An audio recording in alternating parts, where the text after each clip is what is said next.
Little Miss Neat by Roger Hargreaves.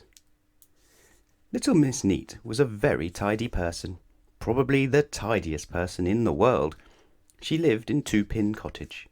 It was called Pin Cottage because she kept it as neat as 2 pins. She just couldn't stand a mess. Every day she spent all day polishing and dusting and cleaning and making sure that things were in their proper places. One morning, Little Miss Neat awoke in her bedroom at Pin Cottage. She looked out of her bedroom window. It had been raining during the night, and there was a puddle in the middle of her garden path. "Oh!" she gasped in horror, and rushed outside with a duster. She mopped up every drop of puddle, and then she rushed inside and washed the duster, and then she ironed the duster, and then she folded the duster, and then she placed the duster very neatly back in its drawer. Everything in Pin Cottage had its proper place. Now this story is about the time Little Miss Neat went on holiday. She always went away for 1 week every summer, and this year was no different. She spent 2 weeks packing, and then she spent a whole day polishing her suitcase, and then off she set, leaving Pin Cottage all spick and span and neat and tidy. "Oh, I hope it doesn't get too dusty while I'm away," she thought as she closed the door behind her. But something worse than dusty was going to happen to Pin Cottage. Would you like to know what? Mr Muddle came to tea. He'd written to Mr Neat to tell her, but being Mr Muddle, he'd somehow got into a muddle posting the letter. Actually, what happened was that when Mr Muddle went to post the letter, he had the letter in one hand and a half-eaten sandwich in the other, and you can guess what happened, can't you? That's right. He posted the sandwich, a posted cheese sandwich.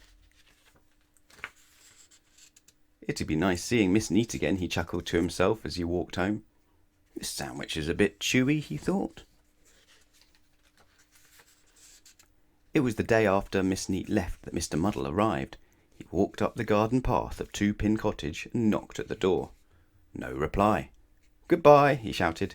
It should have been hello, but he isn't called Mr Muddle for nothing. "Nobody home?" he called. He pushed open the door. Oh dear, he thought as he looked around. Nobody home. Never mind, he thought.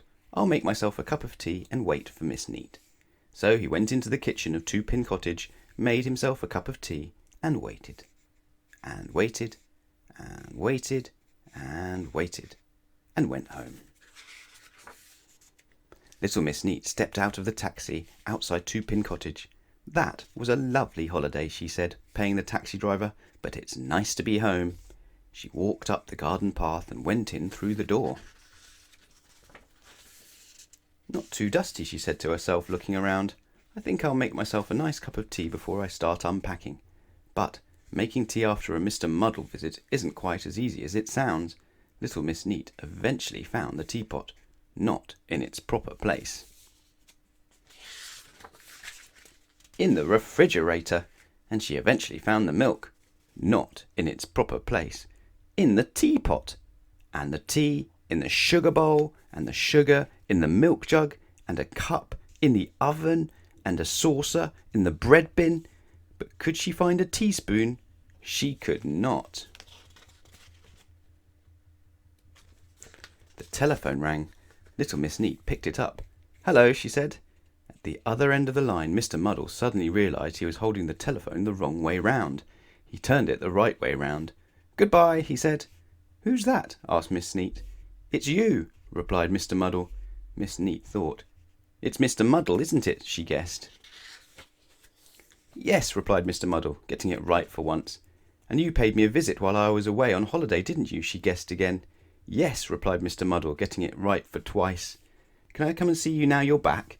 "I suppose so," sighed Miss Neat. "Goodbye." "Hello," said Mr Muddle, and put the phone down. Little Miss Neat sighed a heavy sigh and sat down in the armchair next to the telephone. Ouch! She looked underneath the cushion. There were all her teaspoons and knives and forks. I don't think Little Miss Neat will be taking a holiday next year. Do you?